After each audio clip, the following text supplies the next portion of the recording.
yang terkasih, marilah seturut sabda Tuhan hari ini, kita semua dipanggil untuk menjadi pelayan-pelayan, menjadi hamba dan abdi Tuhan dalam kehidupan kita, mulai dari keluarga kita masing-masing, komunitas kita, lingkungan, gereja, dan masyarakat, untuk mengabdi, melayani Tuhan dan sesama kita. Saudari-saudaraku yang terkasih, berjumpa kembali bersama saya Inspirasiku di Antara. Renungan Harian Rabu 28 Februari, Pekan Prapaskah yang kedua. Semoga kita bersama keluarga dan komunitas kita selalu dalam keadaan baik, tetap sehat, dan bersemangat. Marilah kita mengawali renungan kita dengan tanda kemenangan Kristus. Dalam nama Bapa dan Putra dan Roh Kudus. Amin. Allah Bapa yang Maha Pengasih, bantulah kami dalam mewujudkan karya-karya baik, dan kuatkanlah kami dengan pertolongan-Mu dalam pesiarahan hidup kami. Serta tuntunlah kami untuk menggapai anugerah surgawi. Ajarilah kami hidup seperti Engkau, serta mengabdi sesama dengan penuh cinta kasih, agar dapat menikmati kedamaian-Mu, sebab Dialah Tuhan pengantara kami, yang bersama dengan Dikau dalam persatuan Roh Kudus, hidup dan berkuasa Allah sepanjang segala masa. Amin. Dalam nama Bapa dan Putra dan Roh Kudus. Amin. Inspirasi kita hari ini dari Injil Suci menurut Matius bab 20 ayat 17 sampai 28. Marilah kita siapkan kitab suci kita masing-masing. Kita akan membaca bersama-sama lalu merenungkannya. Pada waktu Yesus akan pergi ke Yerusalem, Ia memanggil ke-12 murid-Nya tersendiri dan berkata kepada mereka, "Sekarang kita pergi ke Yerusalem dan Anak Manusia akan diserahkan kepada imam-imam kepala dan ahli-ahli Taurat, dan mereka akan menjatuhi Dia hukuman mati. Mereka akan menyerahkan Dia kepada bangsa-bangsa yang tidak mengenal Allah, supaya Ia diolok-olok, disesah, dan disalibkan. Tetapi pada hari ketiga Ia akan dibangkitkan."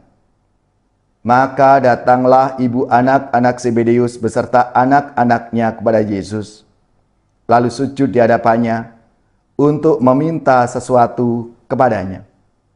Kata Yesus, "Apa yang kau kehendaki?" Jawab ibu itu, "Berilah perintah supaya kedua anakku ini kelak boleh duduk di dalam kerajaan-Mu, yang seorang di sebelah kanan-Mu dan yang seorang lagi di sebelah kiri-Mu." Tetapi Yesus menjawab, "Kamu tidak tahu apa yang kamu minta. Dapatkah kamu meminum cawan yang harus kuminum?" Kata mereka kepadanya, "Kami dapat." Yesus berkata kepada mereka, "Cawanku memang akan kamu minum, tetapi hal duduk di sebelah kananku atau di sebelah kiriku, aku tidak berhak memberikannya. Itu akan diberikan kepada orang-orang bagi siapa Bapa-Ku telah menyediakannya." Mendengar itu marahlah ke-10 murid yang lain kepada kedua saudara itu. Tetapi Yesus memanggil mereka lalu berkata, "Kamu tahu bahwa pemerintah bangsa-bangsa memerintah rakyatnya dengan tangan besi, dan pembesar-pembesar menjalankan kuasanya dengan keras atas mereka. Tidaklah demikian di antara kamu. Barang siapa ingin menjadi besar di antara kamu, hendaklah ia menjadi pelayanmu. Dan barang siapa ingin menjadi terkemuka di antara kamu, hendaklah ia menjadi hambamu. Sama seperti Anak Manusia, Ia datang bukan untuk dilayani, melainkan untuk melayani, dan untuk memberikan nyawanya menjadi tebusan bagi banyak orang. Demikianlah sabda Tuhan. Terpujilah Kristus.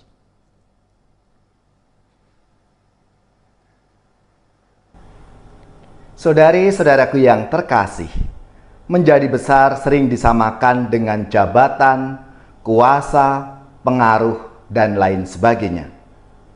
Punya kuasa ada hak memutuskan sesuatu, atau bahkan menentukan nasib orang lain. Lain kriteria duniawi dibanding dengan kriteria yang dipakai oleh Tuhan Yesus.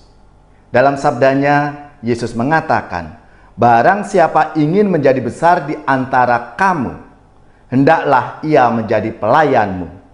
Hendaklah ia menjadi hambamu." Saudara-saudariku yang terkasih, Yesus mengingatkan bahwa yang utama bukan mencari kuasa, melainkan melayani. Dengan ini konsep para murid akan arti kehormatan dan kuasa itu dikoreksi. Waktu itu, ibu anak-anak Zebedeus memohon agar kedua anaknya itu boleh duduk kelak di sebelah kanan dan di sebelah kiri dalam kerajaan Allah. Prinsip hidup orang Kristiani kurang mengenal yang namanya ambisi berebut kuasa, tetapi yang ada adalah berlomba, mau berbuat dan melayani untuk kebaikan bersama. Masa Prapaskah adalah kesempatan bagi kita untuk menyadari panggilan dan tugas pelayanan sebagai murid-murid Yesus. Masa kali ini adalah saat pemurnian hati dan pikiran kita yang tercermin dalam sikap dan perilaku. Kita diajak masuk dan merasakan penderitaan bersama Kristus dalam setiap orang, dalam setiap situasi yang kita alami dalam kehidupan kita sehari-hari. Saudari-saudaraku yang terkasih, marilah seturut sabda Tuhan hari ini, kita semua dipanggil untuk menjadi pelayan-pelayan, menjadi hamba dan abdi Tuhan. Dalam kehidupan kita, mulai dari keluarga kita masing-masing, komunitas kita, lingkungan, gereja, dan masyarakat untuk mengabdi, melayani Tuhan dan sesama kita.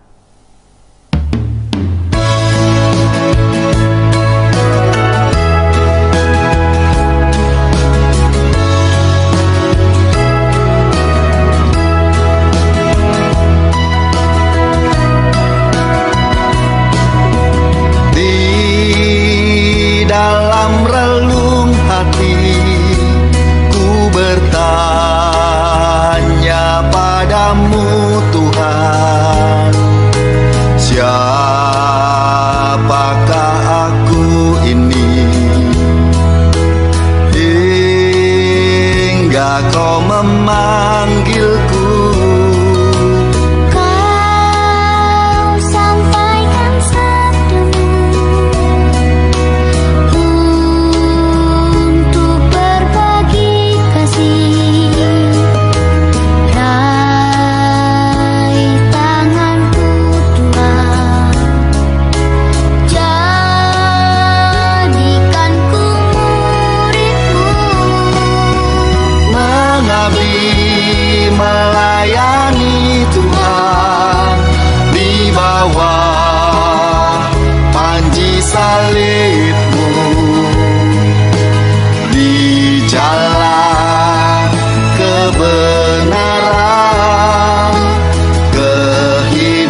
Saudari-saudaraku yang terkasih, marilah kita siapkan hati kita untuk menerima berkat Tuhan.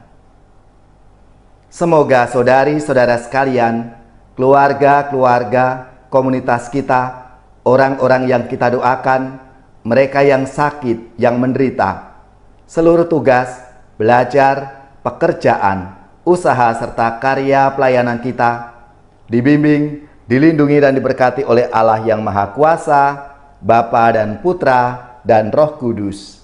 Amin.